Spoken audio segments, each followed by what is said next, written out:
Oh, hello. I didn't see you there. Gather round, children, and let me tell you a story. Are you sitting comfortably? Then I'll begin. Once upon a time, there was a young boy called Cody. Cody had a father, and Cody's father was called Dusty Rhodes. One day, someone forgot that Cody's father was Dusty Rhodes, and Cody was very sad and said, "This must never happen again." Cody went into the butcher's shop, and the butcher agreed. Dusty was Cody's father, and so Cody began to cry. Cody went to the baker's shop. "My father was Dusty Rhodes," said Cody, and like the butcher, the baker agreed, and this made Cody cry even harder. This actually goes on for many more pages. We'll skip ahead. "Oh no," said Cody, "I've torn my entire booby tit. I'm going to be out of action for over 6 months." "Well, that sure is a lot of adversity," said the doctor. "Yes," replied Cody. "My father was Dusty Rhodes." The doctor agreed, and Cody began to cry. We're just going to skip a few more pages. Rubber Chicken, the end. Despite that introduction, Cody Rhodes in WWE has really worked for me. Unlike in AEW, where his slightly inhuman, inflexible cornball sentimentality and uber pomp, coupled with his not always great friends and family getting consistent pushes, turned off the AEW faithful. After all, he was just a little bit sports entertainment for their taste. However, now that he's back in the land of weird wrestling robots, where the primary currency is flags and everyone wrestles a little less directly onto their head and neck, he's slotted almost directly into a role recently vacated by one John Cena. See, this version of Cody Rhodes, like 2015 and beyond John Cena, has, on average, good to great matches, is a brightly coloured superhero to the kids, he cuts impassioned face promos with just a sprinkle of behind-the-scenes spice, and he wins a lot. In fact, the only noticeable difference between Cody and John Cena is that everyone was very sad that Cody lost his world title match at WrestleMania. So let's talk about that, because that's sort of the whole point of finish the story. And what is Cody's story? Well, it's actually very similar to Drew McIntyre's story. Cody started in WWE, he got released because he was in a gimmick, he used the independent scene to radically increase his value, parlayed that value into a big return, got over with the fans thanks to good promos and good matches, won the Royal Rumble, and went on to face an unbeatable champion in the main event of WrestleMania. In both cases, undesirable to undeniable. Now, Drew won his WrestleMania match, Cody did not. Drew went on to have a title reign that lasted off and on for almost a full year. Cody is wrestling Brock Lesnar for the second straight pay-per-view without really mentioning Roman Reigns in weeks, and we still don't know why Brock and Cody are actually feuding. One of these stories seems a little less neat than the other. But in a way, Cody's story has always been less neat. That's the thing, Cody went on the shelf after a heroic performance inside Hell in a Cell, a 5-star match, an unbelievable true-life babyface display of toughness, and then he was gone, with the majority of fans immediately deciding, okay, Cody should win the Rumble when he returns, he's earned it. His return was announced in advance of the Royal Rumble for no reason whatsoever it ended up being, but Cody did indeed return and he won the Royal Rumble, and quite a few of the fans were very cross about this because in Cody's absence the fan-picked chosen one to dethrone Roman had changed from brave Sir Cody to noble Sami Zayn. Also, Cody returned at number 30, ousting the man who, yes, was very big and very Goliathy, but also had been in the match since number 1 or 2. Can't remember. It's not your typical underdog babyface story is my point. In fact, it's an overdog babyface story. It's a John Cena story or a babyface Roman Reigns story. Despite this narrative murkiness, fans were still into Cody enough for 2 reasons. 1, there's simply no disputing that Hell in a Cell performance. Speaking purely personally, Cody will be forever over with me for that alone. And 2, Cody's story was still good.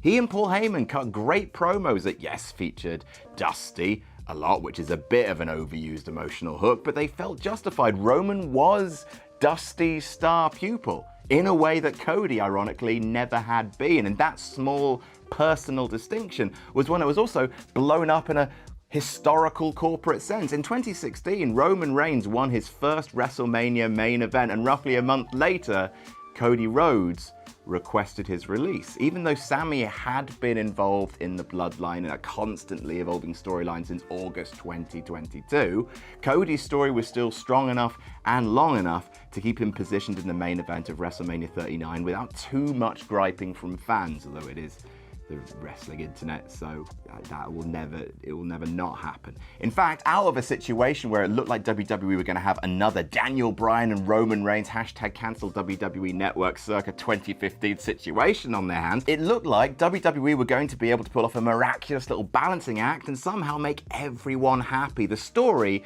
was very almost this. Sami got his Match of the Year contender at Elimination Chamber in front of his unreal hometown reaction, but failed thanks to Jey Uso interference and Roman weaseling his way out yet again. Sami and KO finally reunite and go after the Usos, and in the main event of WrestleMania Night 1, which is still a WrestleMania main event, which is a hell of a consolation prize for Sami, he and Kevin Owens won. They win the tag titles off the Usos after an all-time longest reign. And then, in this parallel universe, in the main event of Night 2, Sami prevents Uso interference in Cody's match, plants a boot on Roman for good measure.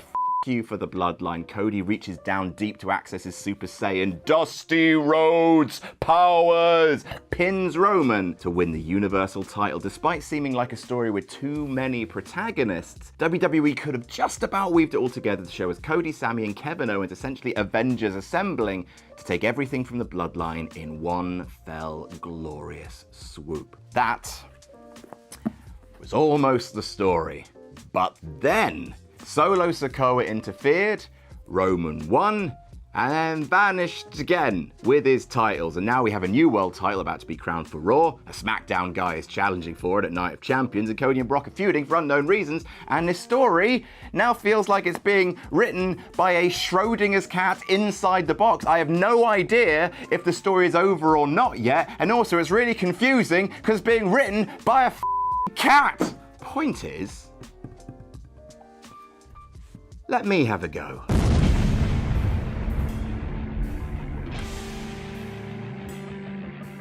Right, first things first, I've already booked what should have happened in the introduction that just happened. You know, the thing WWE almost booked a near perfect pair of Mania main events and then whoopsie-poopsied it right at the end. You just have Cody win with Sami and KO's help. Everyone gets their revenge. Next night on Raw, have Cody vacate the Universal title because A, the WWE title is the belt his dad never won. It was the only title Cody ever really wanted. And B, he's not Roman Reigns, so it's not his dream to squat on top of all of WWE's gold like a Samoan Smaug. Basically do a version of the tournament they did for the new World Heavyweight title, but just have it be for the Universal Championship, have that be crowned off at Backlash, and have a winner-take-all six-man tag match, Sami, Kevin, and Cody versus the Usos and Roman, all the belts on the line. Have Edge win the Universal title, the only current title in WWE that he's never won, and have him pledge to retire the day he loses it. Because remember when Edge put that video tweet out before the World Heavyweight tournament and everyone collectively agreed, oh yeah, that's a really good story. Oh, they should do that. And they didn't. Then have the bloodline lose thanks to miscommunication. Romo and Solo brutalize Jimmy or Jay, forcing them to choose between Roman and his brother. Then you start a feud between Jay and Roman going into SummerSlam. That's what I would have done. Cody, Sami, and Kevin have the last word in that storyline before everyone starts building off brand new feuds. Happy days. That's it.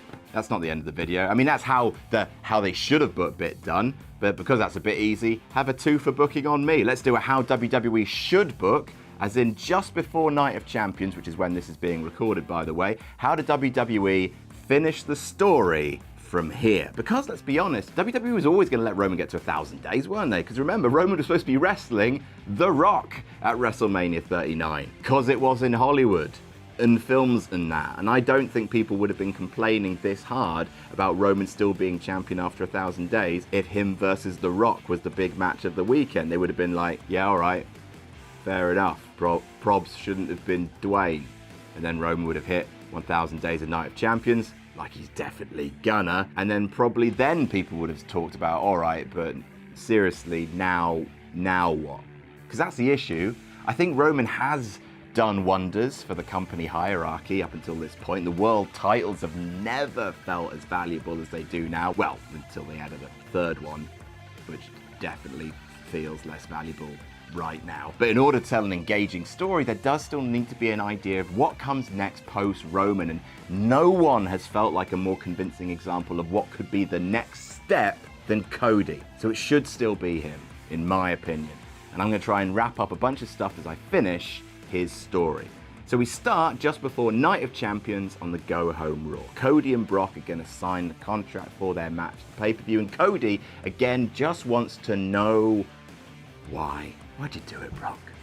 Why did you attack me the night after WrestleMania? Brock makes Cody a deal. If you can defeat me in Night of Champions on the Raw after that show, I'll tell you why. And no, before you say anything, I am not accepting Wade Barrett's apparent explanation that he overheard Brock being annoyed that his match at Mania went on first and Cody's match went on last. The idea that Brock would be peeved in his little shorts about his match with Omos being not as well placed as the Royal Rumble winner challenging for the top championship of the company, that is very funny indeed, especially when you imagine Brock probably lobbied to go on first so he could get back to his ranch in time for a Jimmy John's before bedtime. At Night of Champions, Brock is standing on the second rope with Cody on his shoulders about to hit a super F5 when Cody slips back, grabs Brock's head, and twists in midair to hit an avalanche crossroads. He pins Brock Lesnar, 1, 2, 3. Super clean, super definitive, feud over, thank you. Cody gets to his feet, and he and Brock actually shake hands. Later on in that same show, Roman and Solo are facing off against Sami and KO for the tag titles when Jey Uso slides in the ring to help while the ref's distracted.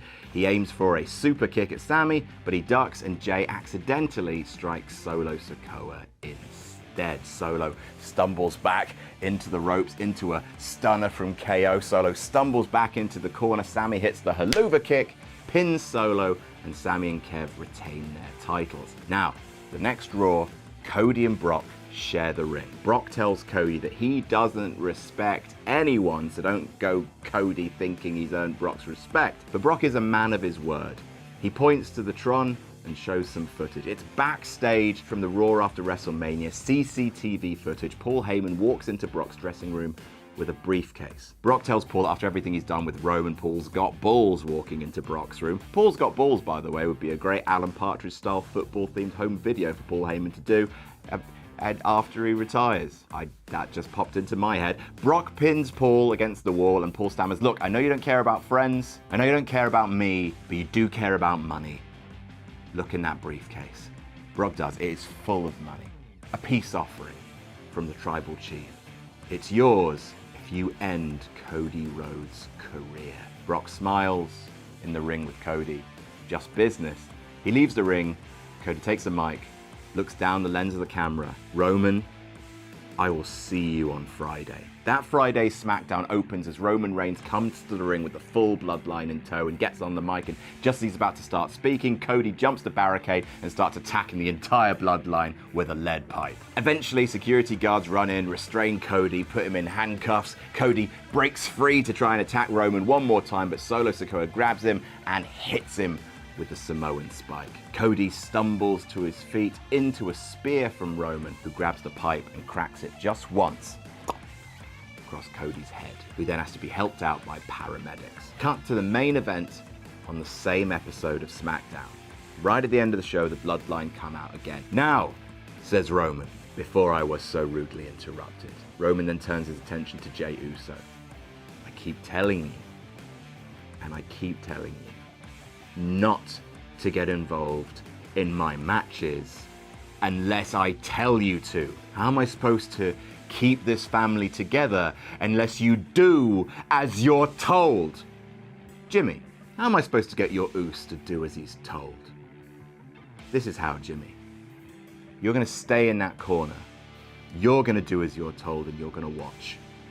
Solo! Solo Sikoa grabs Jey Uso, his older brother, and just as he's about to hit the Samoan spike, Jimmy gets on the mic and begs Roman, "Please, who's been with you longer than Jey? Years ago, when you first became the tribal chief, who was the first to fall in line? It wasn't me, Oos.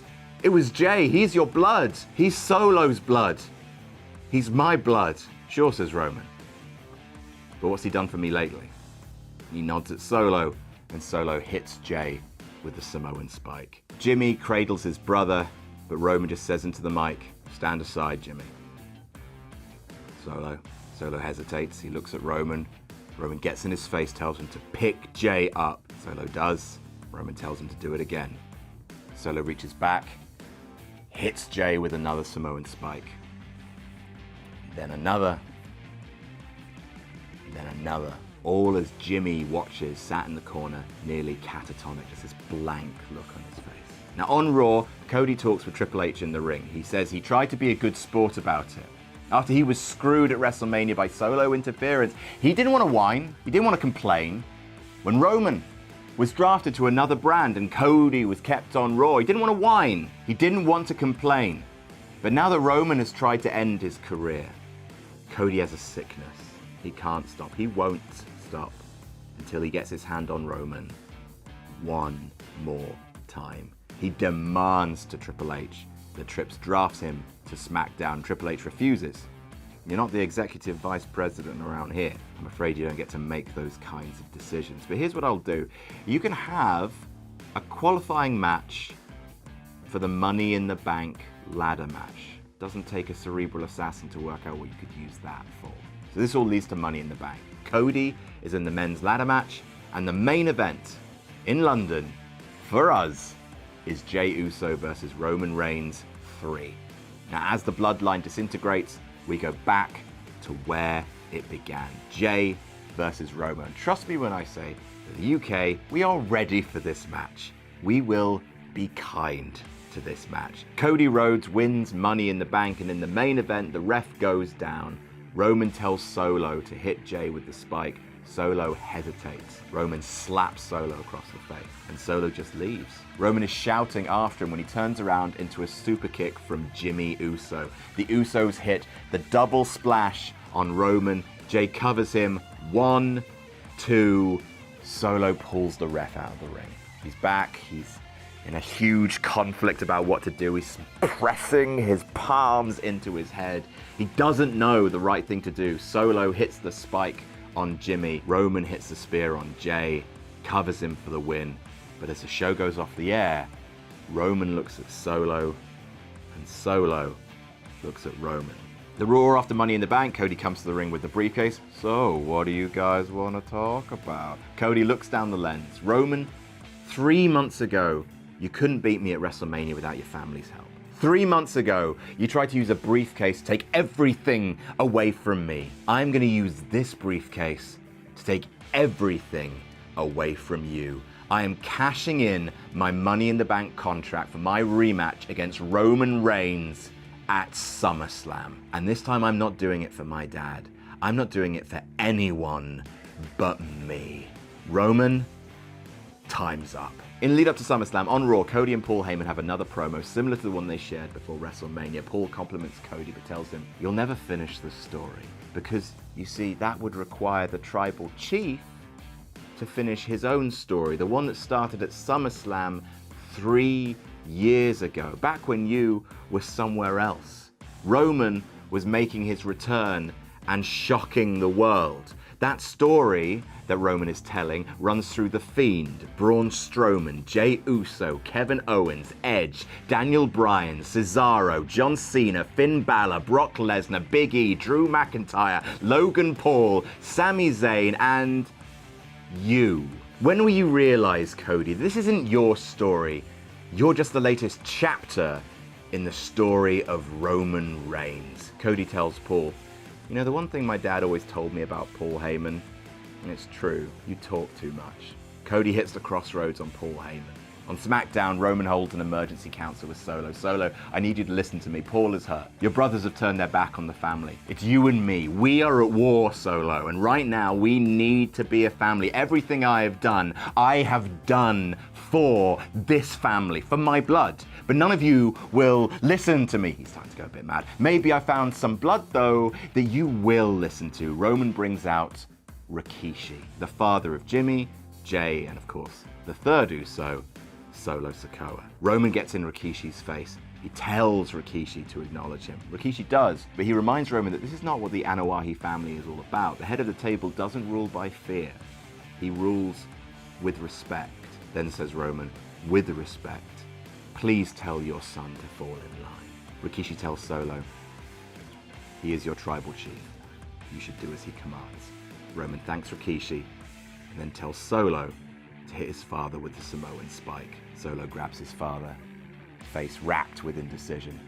Rikishi just looks at him and closes his eyes. Solo hits his own father with the Samoan spike. The final segment before SummerSlam is the contract signing. Roman sits at the head of the table. Solo sits opposite Cody. Roman does a speech about how Cody can't win the big one. It'll be WrestleMania all over again. 1,000 million little hearts will break across the internet because it doesn't matter. And the world will still turn. And the sun will rise once again on the island of relevancy. When Roman is done, Cody simply signs the contract, picks up the mic and says, not to Roman, but to Solo, the time we have left with our fathers, it runs out too quickly. Trust me on that one. And then he just leaves. The main event of SummerSlam, Cody versus Roman 2. Like WrestleMania, the referee goes down, but this time Solo has Cody in his hands. He's ready to deliver the spike, but he doesn't. He lets Cody go. Roman screams, "What are you doing?" And Solo hits Roman Reigns with a Samoan spike. Cody grabs Roman, hits him with a crossroads, not once, not twice, but thrice. Pins Roman to become the new undisputed champion. Roman goes away, but when he comes back, he feuds with Solo.